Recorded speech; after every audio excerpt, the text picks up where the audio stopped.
Daí, em julho, eu queria muito ir para uma clínica, eu queria sair da salinha comercial, porque era um prédio comercial na época. E eu queria dar cara para a clínica, eu queria realmente se tornar uma clínica, né? Já estava começando a pensar grande, eu tinha colaboradores ali na minha salinha. E daí eu lembro que eu achei essa casa, eu fui um monte de casas por aqui na região, que eu queria por aqui. E eu não achava nada que eu pudesse pagar. Porque é uma região caríssima, né? Uma das mais caras de São Paulo. Sim. E super concorrida, tem poucos espaços disponíveis. Super. E eu lembro que eu não achava nada que eu gostasse do ponto de vista financeiro e estrutural. Porque o que eu gostava eu tinha que mexer muito, e aí eu não tinha dinheiro para mexer.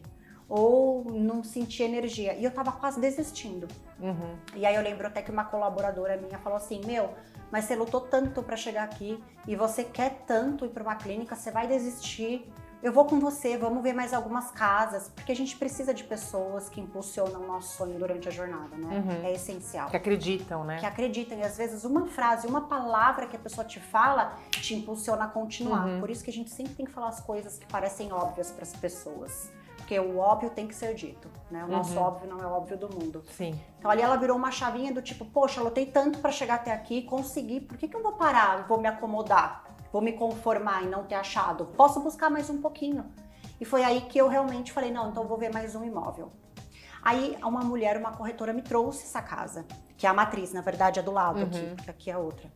Aí ela falou, vamos lá visitar. E era uma casa assim, bege, feia, que até depois preciso fazer um antes e depois. Um antes e depois, assim, fazer um rebranding do antes e depois da fachada, que tem essas fotos. Muito legal.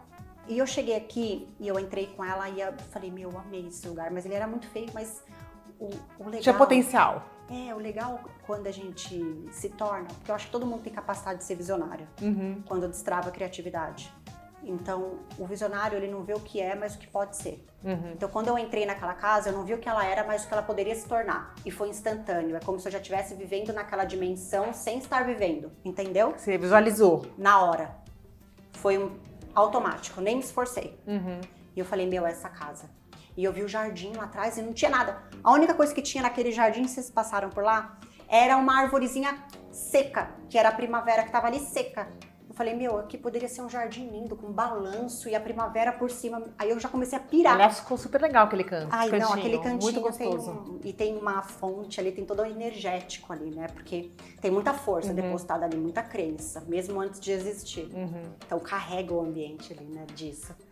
E eu vi aquele jardim, eu falei, é essa casa. Beleza. Falei pra corretora, eu quero, porque eu sou muito decidida. E quando eu decido, não tem mais como voltar atrás. Então eu já queria aquela casa, queria. E ela falou, ele não quer alugar pra você, porque seu nome tá com restrição. Você ainda tava com restrição. Tava juntando dinheiro pra pagar a dívida, né? Tá. Ele não quer alugar. Eu falei, não, mas eu pago, eu tô com dívida por isso, mas olha só o quanto minha empresa tá faturando, tem cliente agendada, nananã. E mostrei tudo pra ele, mas ele não queria saber, óbvio, né? Porque imagina, uma menina. No risco. E assim... também sem noção, uma pessoa aqui, né? Eu cheguei na reunião com ele, eu tava dando curso. E eu cheguei na reunião atrasada 5 minutos, de pijama. Porque eu já tava dando curso de pijama naquela época. Que eu resolvi dar curso de pijama pra ser diferente, pra pensar fora da caixa. E eu cheguei de pijaminha rosa e mochilinha. Ele falou, mas não vai dar. Ele falou, essa menina de pijama, toda endividada, quer alugar minha casa na Rebouças? Sem noção. Como é que foi o convencimento? Não, daí eu sempre acho que tudo pode dar certo, se a gente quiser, e eu sou muito incisiva. E eu ficava ligando todo dia pra ela, e fala com ele, mas isso, e ficava buscando alternativa. Mas e se fizer assim? E se fizer assado? Não, mas faz o nome de não sei quem. Não, ele não quer. Daí depois, acho que passou umas 2 semanas, e ela falou assim pra mim, me ligou, falou, cara, Deus te ama muito. Olha, o proprietário da casa me ligou agora e falou que ele estava jantando com a família dele, e comentou na mesa que tinha uma menina que fazia sobrancelha que queria alugar a casa dele na Rebouças. E alguém te conhecia? E a filha dele te acompanha. E falou, pai, aluga a casa pra essa menina, ela é guerreira, ela é esforçada, batalhadora, olha, saiu do zero, fez acontecer, pode alugar pra ela, pai, ela merece. Olha. Não, aí eu falei, não acredito, comecei a chorar, foi super emocionante. Aí ela falou assim, aí eu falei, então tá, então beleza. Aí ela falou, mas, porque tem sempre o mas, né? Só que você tem que dar 6 meses de aluguel antecipado. E era o que eu tinha de dinheiro juntado. Era exatamente o dinheiro pra pagar minha dívida. Eu vou dar um antecipado, agora eu não vou conseguir fazer a reforma, né? Era o dinheiro que eu tinha pra pagar a dívida, que eu tava juntando. Só que aí eu tive que tomar uma decisão. Ou eu pagava minha dívida e ficava confortável na minha salinha, ou eu dava all-in e arriscava tudo que eu tinha. E aí eu nem pensei, né? Falei, eu vou. E todo mundo foi contra. Todo mundo. Por isso que eu falo, gente, para de falar os sonhos de vocês para as pessoas que não vão agregar, que não vão te agregar, porque elas vão te fazer desistir. Porque todo mundo me falou. Cara, e assim, eu liguei para algumas pessoas estratégicas que até poderiam concordar para me ajudar a ter força na decisão, mas ninguém apoiou. Todo mundo falou, você é louca, a Rebouças tem muito trânsito, é uma avenida feia, as pessoas não querem passar porque é muito parado. Meu, vai para um lugar melhor. E aí vem aquela também, mas você tá numa salinha, você tá bem ali, não tá? Você vai arriscar, vai ter mais trabalho? Meu, poxa, eu poderia ter falado, beleza, é verdade, tem razão, vou esperar pra dar espaço.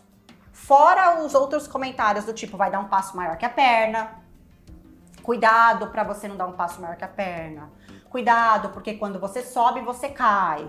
Então eram frases que eu ouvia que não motivam, né? E fica no subconsciente, né? Fica. Por isso que a gente tem que tomar muito cuidado com a autossugestão. Com a sugestão das pessoas sobre a nossa vida, porque fica marcado. E alguém te apoiou? Ninguém. Ninguém? Mas aí não precisa de ninguém. É assim, gente, a gente não precisa de ninguém para acreditar no nosso sonho, só você mesmo.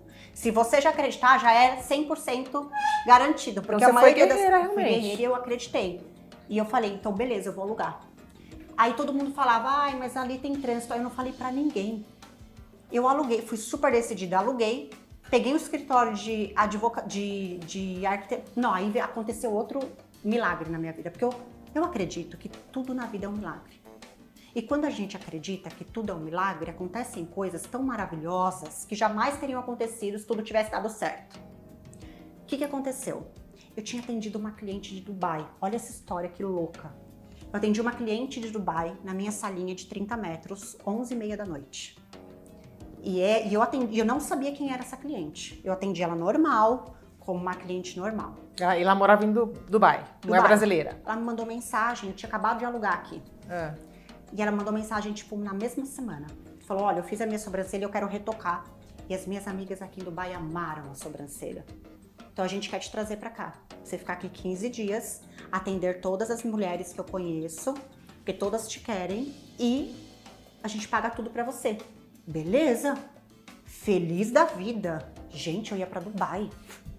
Insuportável. Eu falei, não, aí eu ainda fui mais assim. Eu falei, olha, eu até vou, mas eu tinha medo dessa mulher me roubar lá. Falar, ela me pega aqui, nunca mais ninguém me vê. Eu falei, eu vou, mas só se eu puder levar minha assistente comigo. Aí minha assistente foi comigo. Aí beleza, eu cheguei lá no aeroporto pra ir. Executiva, eu nunca tinha andado de executiva. Nunca. Pra mim, e da Emirates, parecia tipo uma... Gente, é surreal o avião da Emirates. Aí eu já comecei a ter contato com aquele mindset de prosperidade, de abundância. E falei, opa, tem coisa a mais aqui pra gente se apropriar. Porque tudo é nosso, a gente só precisa se apropriar do que é nosso. Exatamente. Tudo tá aqui, na teia, né? A gente só precisa pegar e falar, é meu. E daí eu cheguei em Dubai, atendi. Eu voltei de Dubai com 200 mil dirhams. Porque lá elas pagam, tipo assim, uma sobrancelha que eu cobrava 1.200, lá elas te dão 10 mil dirhams. Só que 10 mil dirham pra ela é 100 reais pra gente aqui e é 10 mil... Não, 100... De mentalidade, do tipo, elas pagarem 10 mil dirham em algo, é a gente pagar tipo 100 reais em alguma coisa. Só que o 10 mil dirham valia 10 mil reais aqui no Brasil. Só que eu tô falando pra elas, o dinheiro é muito simbólico. O pouco pra elas é muito pra gente. Então elas me pagavam ali como se fosse um trabalho muito simples pra elas de pagar. E pra mim, pra gente aqui era muito alto. Então eu voltei de lá, tinha 200 mil dirhams e as notas são altas. Então não era tanto volume, era pouco. Cheguei aqui e troquei o dinheiro. Falei, Quanto que deu em real? 200 mil, é isso? 200 mil, era 1 para 1. Nossa. E eu cheguei aqui e paguei a reforma. Porque, gente, aí all-in atrás de all-in. E aí você falou uma coisa super importante, né? Que você falou da questão do milagre e também tem a questão do poder da mente, né? Quando você quer alguma coisa, você foca em alguma coisa, as portas se abrem. Total. Né? Tem muito esse caminho também. Total. E querer de verdade. Porque a maioria das pessoas não sabe nem o que ela quer. E traçar um caminho, né? Traçar uma estratégia. Exato, porque quando você sabe o que quer e tem visão do que você quer, automaticamente você cria um processo para chegar lá. Só que o que acontece com a maioria das pessoas, quando vão pensar no que elas querem, elas não sabem de fato o que elas querem. Então é um exercício para se fazer o que você quer de verdade. E daí eu fui, voltei, reformei, usei na reforma toda.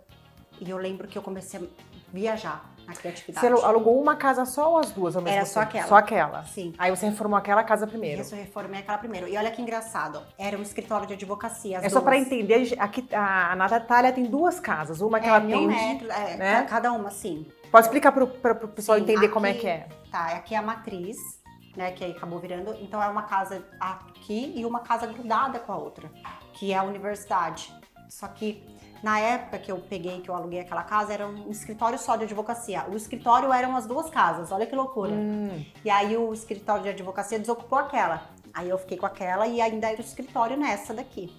E depois de um ano ele vagou essa e aí eu peguei essa também para fazer a universidade. Tudo foi acontecendo, muito perfeito.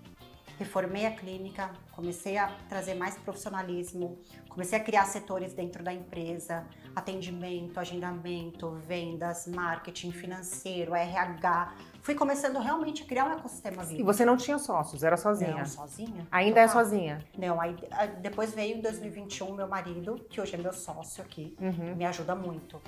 Mas eu fiz tudo isso sozinha, meio que da cabeça do que eu já tinha vivido de empresa e de estudar. Eu comecei a ler muita coisa, ler muito livro.